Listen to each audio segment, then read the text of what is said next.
Alors, je précise que vous êtes donc en fait comme candidate à la primaire à la recherche de parrainage pour cette course et c'est pour cela que vous vous trouvez en Seine-et-Marne.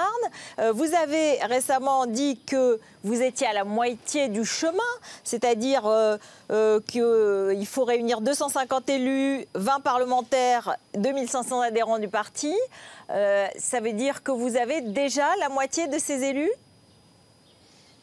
Oui, j'ai déjà la moitié de ces élus et en même temps, il me manque l'autre moitié. Donc, j'y travaille très activement. Là, vous voyez, je passe l'après-midi en Seine-et-Marne avec les élus pour parler d'agriculture, mais pour convaincre aussi, pour convaincre pour les parrainages. Hier, j'étais à Mulhouse.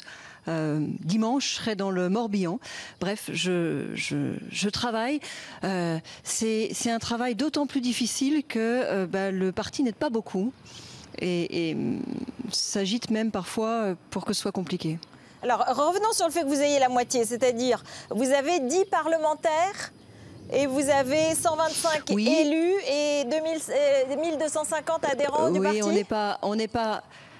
n'est pas à l'unité près, mais c'est ça grosso modo les chiffres. 10 parlementaires, vous avez 10 parlementaires ?